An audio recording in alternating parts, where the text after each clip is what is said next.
Our discussions over the past 2 days have highlighted some major challenges for the North and also some major opportunities. And this session is going to provide us with some time to look back over the key issues that have been raised and discussed during the conference and to actually start to think about how they can be addressed. And it also gives us an opportunity to reflect on greater collaboration across the North and what more can we do to make all this happen and really manage the clean energy challenge. And to do this, I'm delighted to welcome it's a bit reduced panel, but it is hopefully going to grow in a few minutes. So first of all, can I introduce David Levine? David is the Strategic Coordinator for NP11, the group of 11 Northern Powerhouse LEPs that are behind the conference. Effectively, he's the machine that makes NP11 happen, aren't you, David? I'm not net zero yet. A clean machine. Then I'd like to introduce Phillip Cox, who will be familiar to many of you, as he's chaired 3 sessions over the last 2 days and is now poacher turned gamekeeper because he's actually on the panel. And Phillip is my chief exec at the Cheshire and Warrington LEP.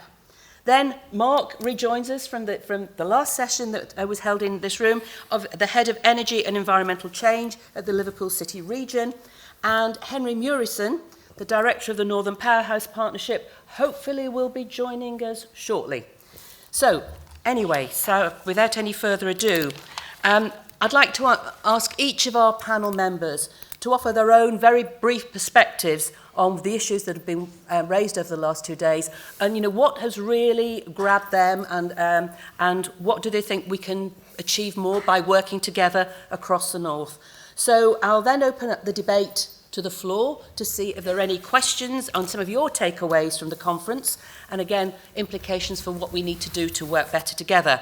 So can I start by asking David if he will give us his reflections on the last 2 days? Thank you. So I started off day before yesterday with kind of 3 kind of key points that I wanted to make in this summing up session. And as the kind of couple of days have gone by, I've been kind of adding things, and I've ended up with about 20. So I'm going to try and kind of keep it brief, and I've kind of shoved some of those points together to keep it to those kind of 3 overall points, but bear with me, I'm going somewhere with it. So I wanted to start off just to kind of take us right back to the opening session where Roger Marsh opened with the launch of our Clean Growth report. And my first point was just to give a little bit of the rationale for why we commissioned the report in the first place, where this came from. And really, the seed of it was the Northern Powerhouse Independent Economic Review, published in 2016, that kind of asked the question, what would the economy of the North look like if we were able to kind of close that historic kind of productivity gap, historic performance gap with the rest of the country, and where clean growth was identified as a kind of key strength, a key priority in doing that. And so really the reason why we wanted to commission this report was to say, well, what, as the LEPs as the kind of key vehicle to bring together industry and academia and local elected representatives, what is our role in doing that? What's the kind of logic of doing that? And really kind of establish the evidence base for what specifically the strengths in clean growth were. The second bit of that rationale was, what is the kind of holistic view of the clean growth opportunity? So this has kind of been reflected on a few times in various sessions, that it's very easy to kind of get sucked into the kind of sexy technology. The last session that I was in, the innovation zone in Fringeon 1, and the biggest wind turbines in the world, almost as tall as the Eiffel Tower. And that is objectively quite cool, but I think there's something around kind of not getting too fixated on the generation technology and thinking about all those other things, skills and distribution networks and supply chains, the circular economy opportunity, how we decarbonise industry. Those are the things that we're going to have to do if we're going to get to achieve the energy and the economic and environmental outcomes that we want to do, and we need to think about how we do that. And then finally, the rationale of that report was to identify where those key opportunities were for pan-Northern collaboration. And this is what obviously this session is all about, collaboration. because I think there's a recognition that actually that there is, on the basis of that evidence base that we've pulled together, a logic and an argument for doing some things at a pan-northern basis, and that's right, we need to get on with that.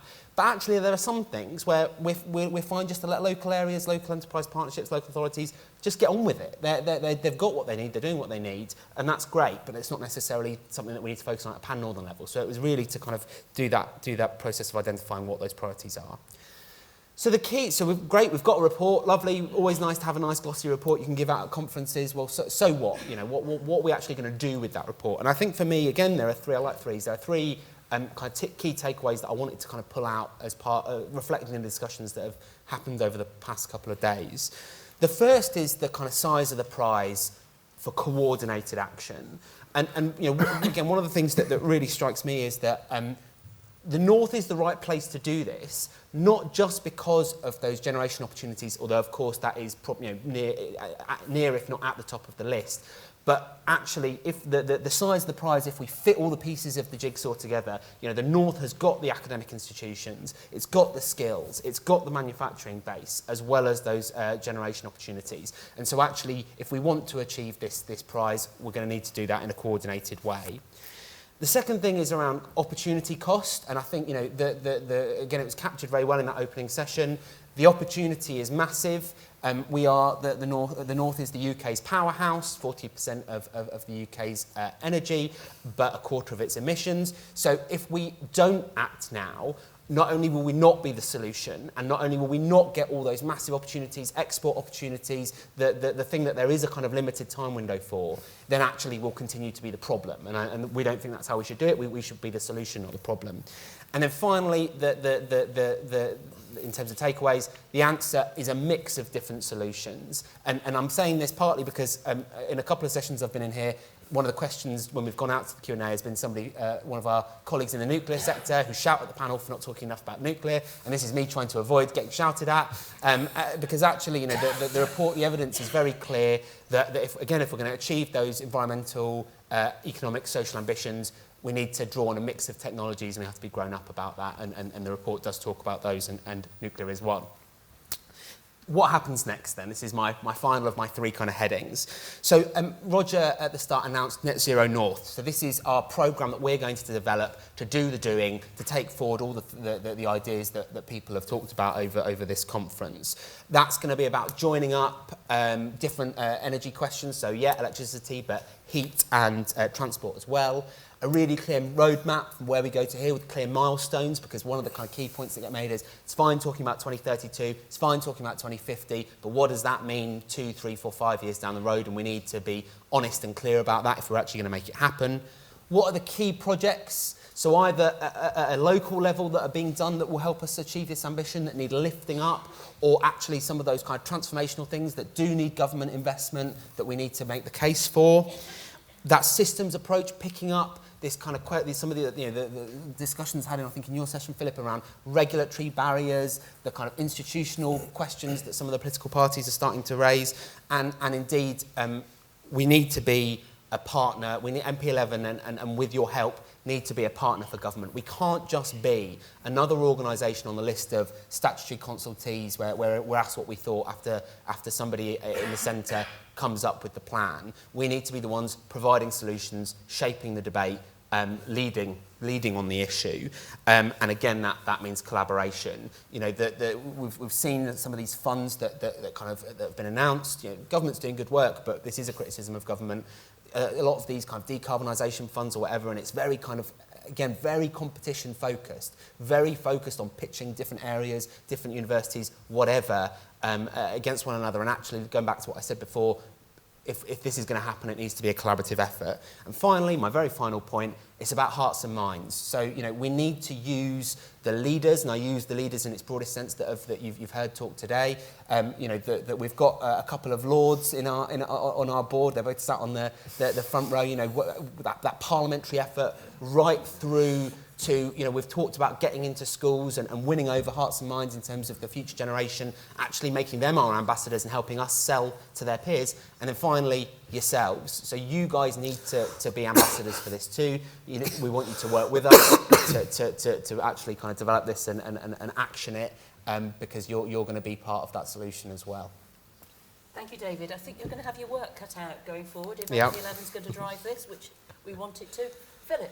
Okay, brilliant. Thank you, Christine. Well, I mean, the good news is, given how closely David and I work on MP11 issues, is there's an awful lot of common themes in my takeaways.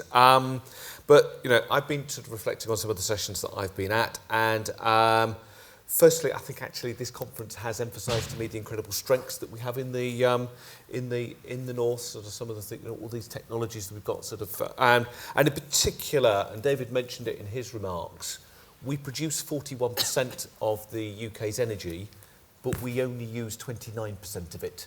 So we're exporting something like a third of the energy that we produce, and that seems to me to provide us with a huge platform to make sort of clean energy a real strength in an invigorated northern economy. You know, we have got to decarbonise that 41%. The rest of the UK will expect us to do so, but we can make that an advantage.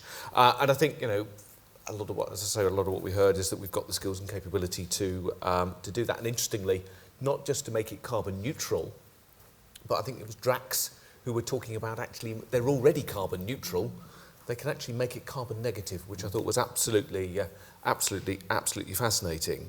And the other interesting thing about this was I was intrigued by Carl Ennis, the incoming CEO at Siemens, who made the comment that none of this is new technology. But he did comment that what we do need to do is to kind of implement it much better and to work much better together. And in that context, and forgive me if you were part of this, but I think it was a question that Christine asked in that session. We had a couple of sessions on hydrogen and carbon, one session actually on hydrogen and carbon capture and storage.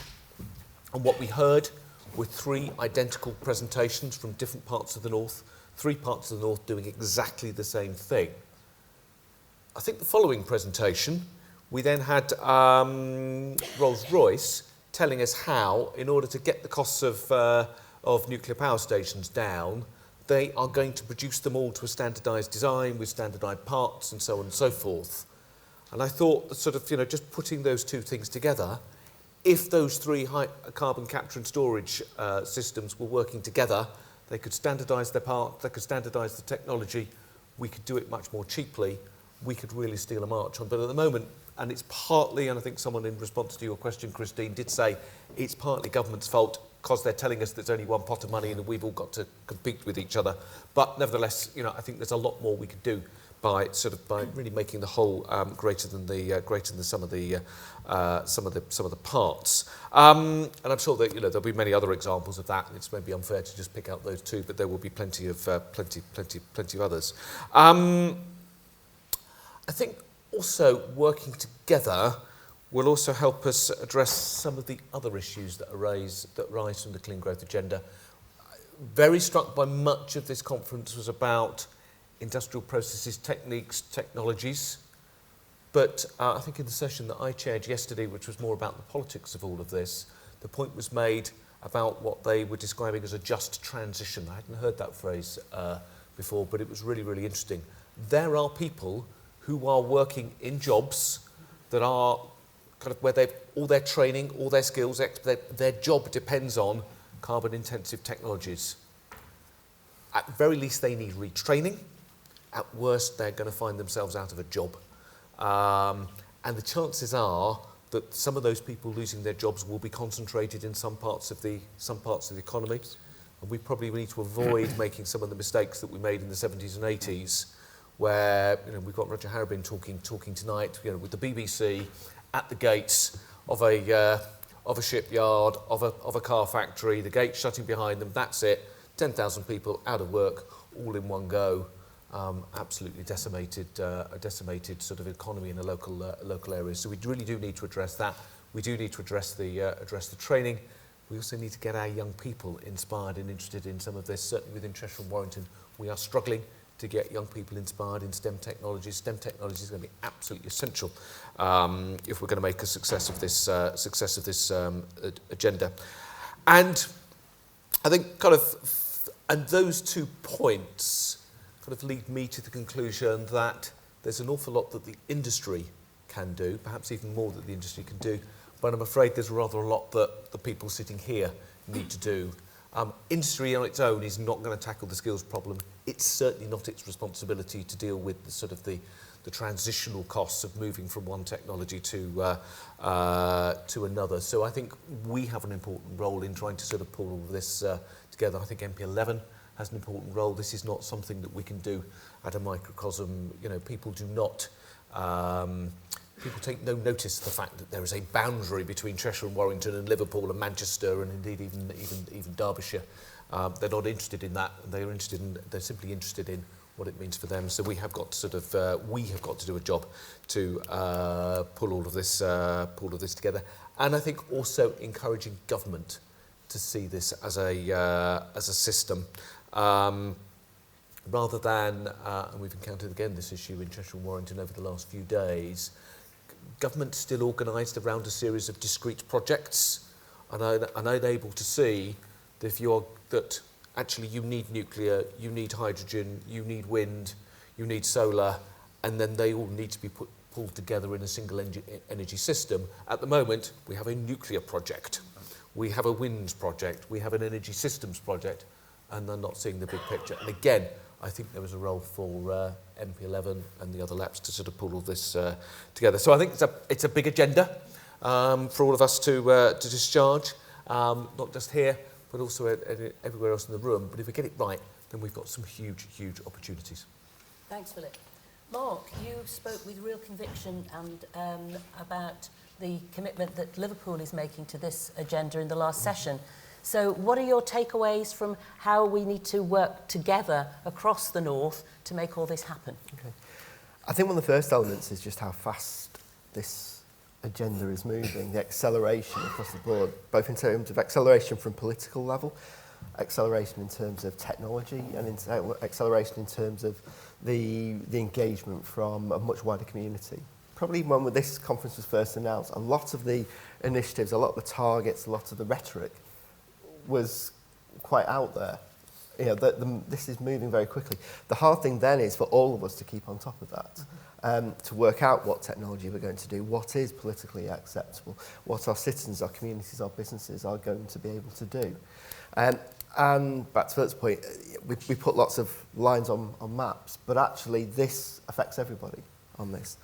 I think it's also an issue about the scaling of this transition as well.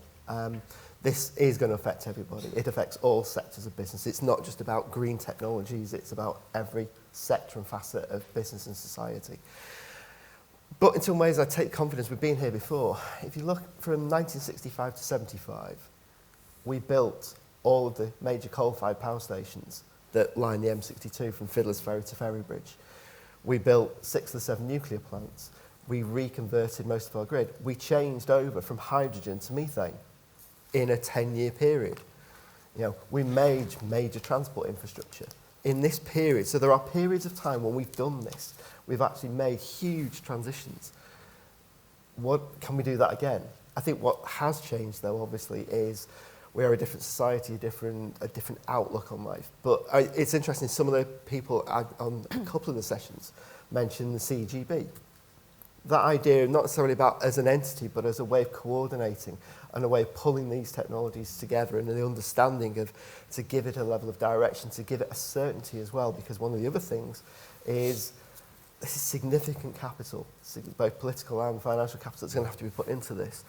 Everybody needs as much certainty as they can get. Everybody needs to understand that we choose one technology to do a particular element, and back to Philip's point, all of these technologies are required to operate to the absolute max. I think where collaboration comes in is, again, in all these sessions, we've been mirroring each other. You could, at one session somebody would say, well, I'm from the East Coast and I'm doing this. You could equally have got somebody from the West Coast. Absolutely. And quite often, again, we end up with a competitive situation where we're all doing the same things. Yeah.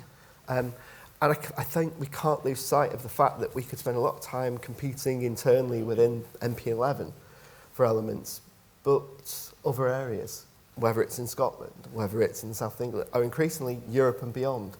We have world-leading technology here and world-leading advances. but we've got to do it at that kind of scale that makes a difference and can actually deliver. Thank you very much. Thank you. Henri, welcome. Thank you, Christine. Sorry to be late. Don't worry. Good to see you. Henri, we'd really like your reflections from a Northern Powerhouse perspective on how we should or could be working better together on this agenda. I mean, we've had a very interesting 2 days, but if all we do is just talk about it and actually don't do anything about it, well, I think that's going to leave us all feeling incredibly disappointed.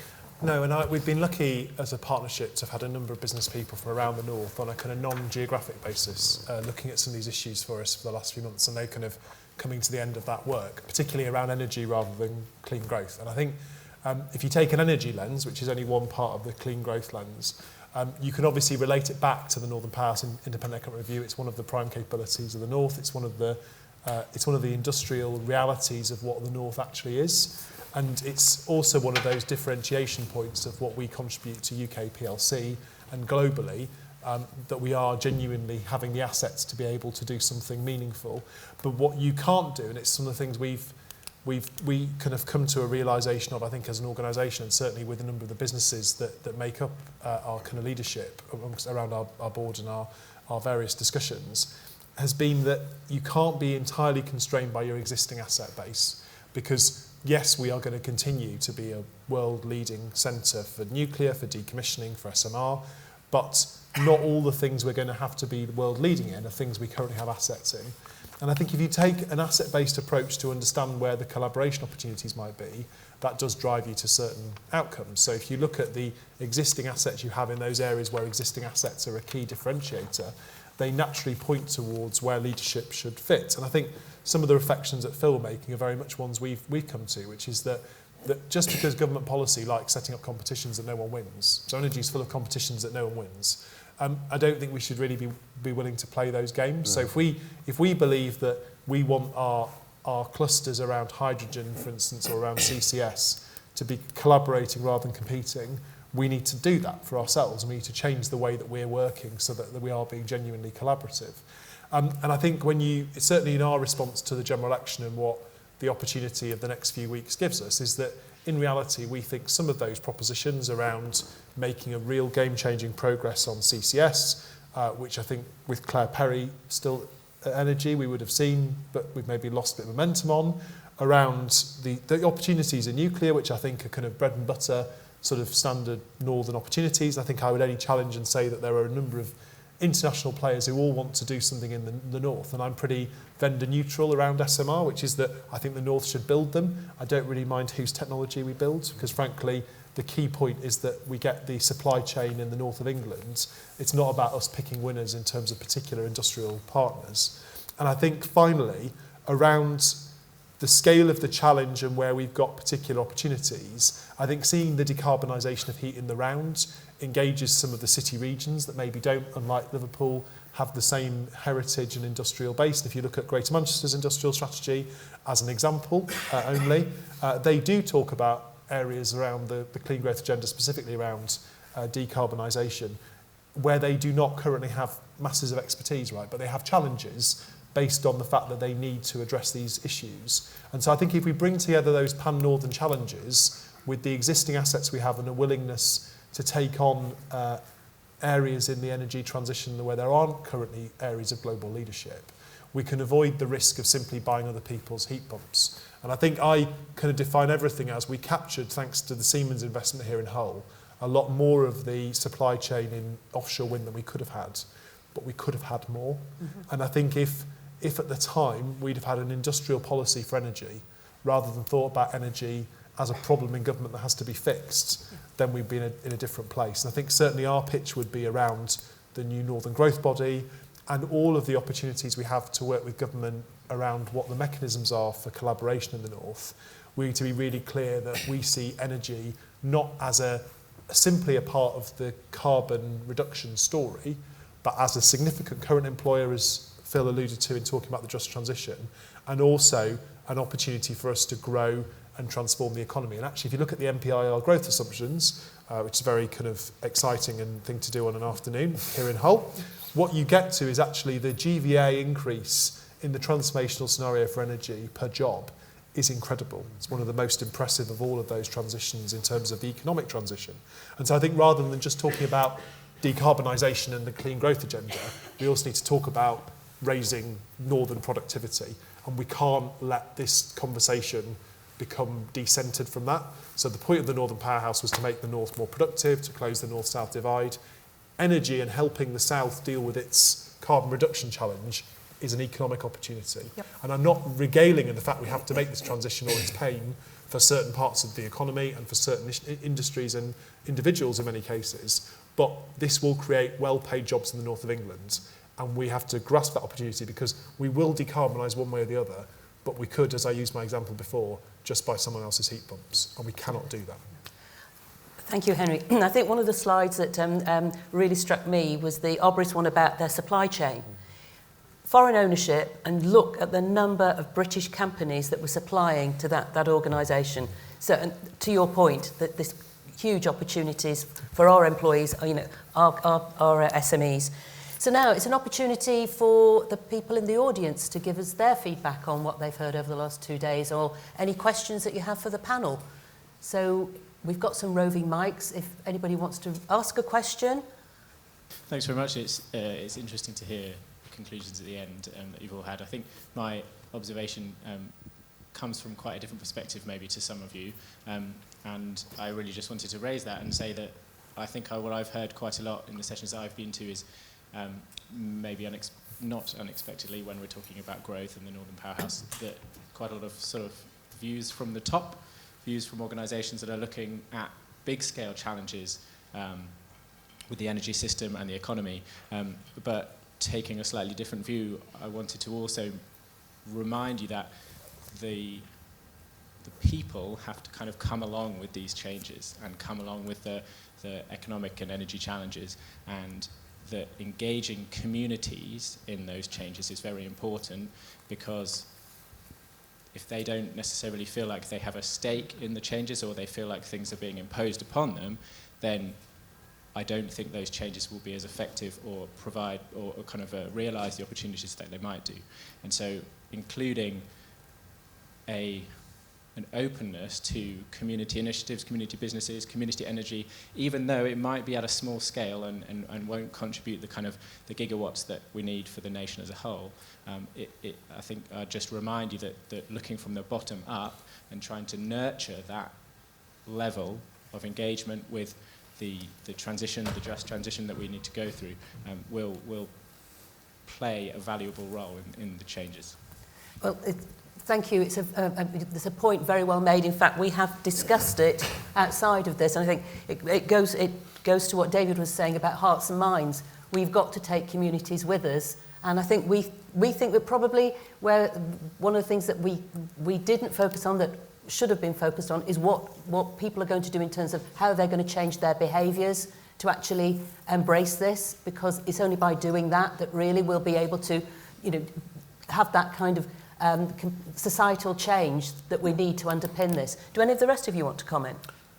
So I think I absolutely agree, and I think it was also a bit of a theme. So we had an event month ago.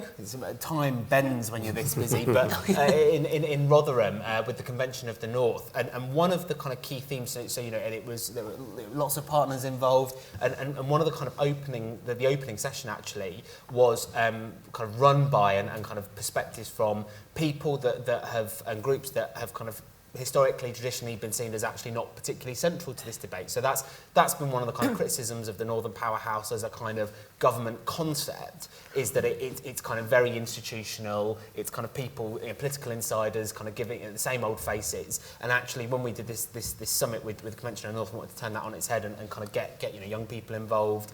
Northern Power Women did a session, lots of different groups to kind of give different perspectives. And actually this was a kind of key theme that came out. We talk about devolution, and again you can get very kind of fixated on structures and processes, and how do these organisations work, what are the mechanisms for these metro mayors, and all that's really important. But actually I think devolution, in its broadest sense, is a real opportunity to kind of, as you say, build some of these things from the ground up. And I think this agenda gives us an opportunity to do that. So I agree with the speaker. Yeah, and I agree. I mean, a couple of examples actually, which could sort of go back into my past. A sort of a slightly amusing comment that someone who was a Director General responsible for environment policy in the old Department of Environment, Transport and the Regions. So he said to me, it's all very well sort of, putting sort of lots of efficiency targets on fridges, but if all that happens is people go out and buy a new fridge, it's fantastically energy efficient, they put it in their kitchen, and then they put their old fridge into the garage to cool the beers, then actually it's been totally counterproductive. And it's slightly less sort of amusing and trite example. Again, going back a few years, lots of debates when I was in central government about zero carbon homes, and the fact that certainly at that time the technology in zero carbon homes was causing people to feel that they were very airless, so they would throw the windows open and all the benefits of that technology were being completely and utterly thrown away. Now those are just two examples of where you've got to sort of change behaviour, but also address some of the things that people do. If people like to feel that their home has got a bit of air into it, you're going to have to find a way of addressing that, because otherwise their response will be to completely undermine everything you've achieved by their behaviour. And the point is well made. We've got to take communities with us to drive this agenda. Any other questions? It's a very quick one. Coming back to David's point, one of the key challenges you were saying the size of the prize and people collaborating and offering their support. So my question from industry and from the supply chain is, how can we get back to NP11? How can we support yourselves and be part of that solution? It's a good question, and I think NP11 is a young organisation, so I've been in post about 6 months. That's not the age of the people, or yeah, young in one sense. Yeah. And so actually, one of the things that we really want to do is to strengthen those kind of relationships. So this kind of Net Zero North programme that we're starting to think about. I think there's a number of points in the development of that programme that we need input from industry, input from experts, right from drawing it up in the first place, and me and my colleagues have been taking all these notes over the last couple of days, because actually we wanted to use all that intelligence to feed into that programme as a kind of proposition, but then ultimately the idea is that will be done in a way that again, co-delivery, collaboration, really at the heart of the way that we work, and we are ourselves a partnership of partnerships, 11 local enterprise partnerships, and that I think is very much written into the kind of the DNA of the way that we do things, and that will absolutely be reflected in the way that we roll out this programme and seek to kind of get that buy-in and engagement and involvement from organisations such as ours. I think Philip and I could do a double act on this, because I'm the chair of Cheshire and Warrington, and Philip's the chief exec. And it's back to the previous point. NP11 is very much a top-down. There's the bottom-up as well. You've all got a local enterprise partnership. Businesses are encouraged at every opportunity to engage with your local enterprise partnership. Please, if you want a voice, come and support us, come and help us. All of us are always hosting events. We want a dialogue with business. That's our raison d'etre. So come and talk to us. And if I can add, and I'm going to be slightly challenging, not to your sort of business, but to sort of one or two other businesses. There are a number of businesses that, if they do not decarbonise, are going to be out of business within the next 5 to 10 years. It's very, very tempting for them to turn around to us and say, what are you going to do about this? Well, the answer is, it's you that is going to be out of business if you don't do something about this. So you need to work with us and not just stand back and sort of say that it's the public sector's responsibility. Us, not what the Northern Powerhouse can do for you, but what you can do for the Northern Powerhouse. Exactly. Question? Hi, Emma Jane from Sellafield. Although it's not Sellafield question, it's an Emma Jane question. So I've really enjoyed the last couple of days and I've learned a lot. But one thing that I've picked up is that the technology seems to be in competition with each other. So what I need to understand, and I think we all need to understand, is how do you remove the competition when you're dealing with businesses whose business is a certain technology? Because unless you remove that competition, you'll never have true collaboration. And we need true collaboration for the benefit of the whole of MP11. So how are we going to address that? Henry? So I think you have to take a perspective, don't you, around what you're trying to achieve. So I think you've got to start from the things we want to do and then work back, rather than just because someone has what seems like a good idea, go with that. And I think that in the end, we live in an economy where those people who can provide solutions that meet the requirements will succeed. And I can use SMR as a worked example because it's all pretty kind of well known that there are a number of different international and UK-based businesses that could provide technology. Can I just say it's beautiful to hear someone talking about nuclear? We haven't had that at this conference. Yeah, no, well, I do it unashamedly because it's what we do, right? So if the north of England does nuclear, you have to talk about it. You can't. I don't care whether people like it or not. It's what we do. So I think you would start with that sometimes the person whose technology it is won't necessarily be the person building it. So someone might have a technology offer, but actually they could build someone else's technology. And you might have a factory that the government pays for that could build several people's technology. And I think my point about the public sector is if, in the case of SMR, you're probably talking about £250 million to get that programme off the ground. And there's lots of people looking around shuffling their feet, sort of assuming that the public sector, UK government, will have to find a big chunk of that money.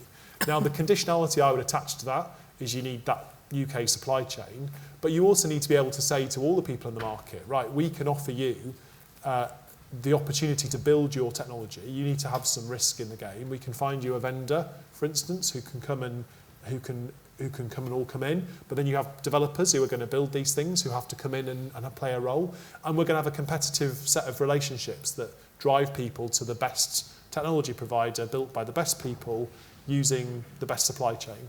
And you don't start with, oh, I've heard of that business, they should do X. Do you mean? Because that is a very risky way to approach these things.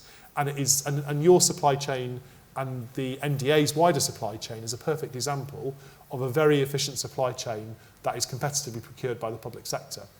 And so it's not like we don't know how to do this in energy. We already spend £2 billion a year in West Cumbria on decommissioning our nuclear legacy.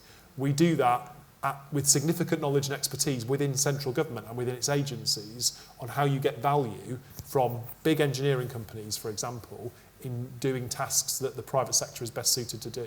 I think we need to apply some of that learning and knowledge to some of these emerging technologies. So you almost need to collapse your head and think, and we talked about within, and that's within sort of subsectors as well as between them. So there are things that we know about oil and gas decommissioning in Hartlepool that would help us to decommission our nuclear fleet, the EDF fleet, which shouldn't be done by EDF, by the way. We need to do that as the North. We should be doing that. So you've got to take the knowledge across boundaries, but also within those sectors. So there are bits, I would say, within decommissioning you can apply to new builds. And particularly if you think about the sites we have across the North, we have a lot of assets that are going to have to be decommissioned. Well, you're going to have to link together what you do with those things after they're finished with how you decommission them. Because actually that's the way to make the decommissioning cheaper, is to actually have a product to replace what you're taking away, rather than having to return ex-nuclear sites to greenfield conditions, which is just not going to be possible. And so there are just some points about understanding what we already are good at in the North. And so I'm careful not to overemphasise we have all these assets and we can only do the things we're already good at. But we need to use our knowledge and expertise we've already got and either directly reapply it in different contexts, or take the next couple of transformational steps from what we currently do to where we need to get to. And I think working collaboratively with partners across the North, we've got some ideas about that we'll be releasing. We would have done it now if it wasn't for the impending general election, because this isn't a good time to give politicians and policymakers complicated ideas. They need really simple ideas, and I'm sure we'll see some of that from MP11 colleagues and from our regional newspapers tomorrow, because there's a time and a place for that. But we'll certainly be returning to this area because I think it's ripe for further debate and discussion with central government. And I think just I'm not going to add too much because I think that's a very comprehensive answer, but I think just on the flip side, so that, you know, that was an answer that was focusing around kind of existing knowledge and expertise, which I think is right. I also think, and this is something lifted directly from the previous session, but that's the nature of this session, is to sum up, isn't it?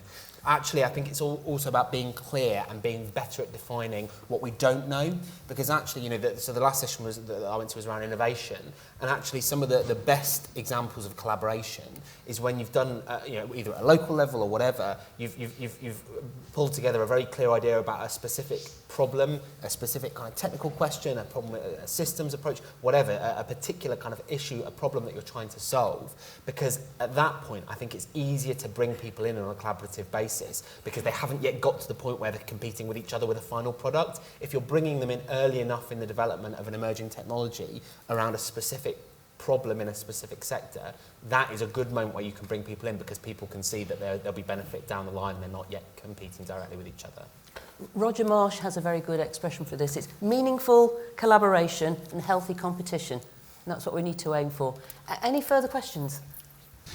Hi, my name is Joe Dancy. I just wanted to pick up on your point talking about process industries and I think with, energy-intensive industries and your point, I think you said, well, if people don't do this, they're going to be out of business in 5 years' time. I think this does go back to the point that was made by my friend above about permission and bringing people with us, because I think it's a troubling answer. I think it's, if we look at something like steel, there is no ton of steel that can be imported into this country that has a lower carbon footprint than a ton of steel that is made in this country. So if we are saying we already make a choice in this country that we industry companies pay 100% more in carbon tax than France, 50% more than Germany. At times we pride ourselves on our reduction of carbon emissions, but that is not because there's less carbon going into the atmosphere. That's because British carbon emissions have occurred because of deindustrialization, which we are pushing ourselves. And I don't think you have permission for that approach, if I'm honest. I think Bill Gates, which I think is a fascinating place for it to come from, was a man who wrote an article a few weeks ago saying, when we talk about carbon and reduction, we have to ask, what are you going to do about steel, was his answer. He's not saying that we shouldn't look at carbon, and I agree with you in terms of, we have to look at this, but innovation, carbon capture, recycling, electrification were all concepts which he was doing. I think as Henri has talked about and others, these are all, these are specialisms in the north, which we're absolutely well placed to take care of and actually make our own economic benefits from here. But I think we need to be cognizant of where the communities across the north have their future too, and if we're going to displace we've displaced Teesside steel, but Welsh steel, steel on Scunthorpe, because it's a bit cheaper to get it from China, but actually their carbon emission, both in the production and in the transport, is exponentially higher. Then we're talking a good data game on energy and carbon, but we're not delivering. Mark? It's a point really well made, and it's actually part of a wider issue, which is this, in this transition, how many industries and sectors is this going to affect? There's a point I was making before, it covers everything. If you look in things like automotive, in our area we've got a very large automotive sector, and the top end, the OEMs will start to move towards making electric vehicles. But we've got a huge set of supply chains below that make gearboxes, fuel tanks. They're gone. We can see now an end to those particular types of manufacturing. So now we have to work through. Again, if the fundamental of our challenge to ourselves and to all our industry is we want to keep and retain all of those industries as much as we possibly can, then there's a huge piece on transition in terms of what are they going to do next and how are they going to be helped. And then also positioning them that, what we then need is to see that those companies aren't going to be disadvantaged. Because you're right, the kind of cost, whether it's on energy, whether the cost on carbon taxes, if they start to move away from, from the other areas that can produce these commodities and equipment, we know what's going to happen. And I think this is going to be the next big challenge, because it's back to this point about communities that up till now we've talked about, a lot of these are silver bullets. We have more wind turbines, we have nuclear. That's fine. What starts to happen from now is things start to be choked off, we can't allow you to do X, Y, and Z. From communities to businesses, this next 5, certainly 10-year period is going to be absolutely critical whether this is going to work, because we have to understand the impact and really think it through in a level of detailing of what we're going to have to put in place to ensure that transition works for people. Henry. I was going to give a really short answer on steel, which was that our energy system is there to make the rest of the economy more productive.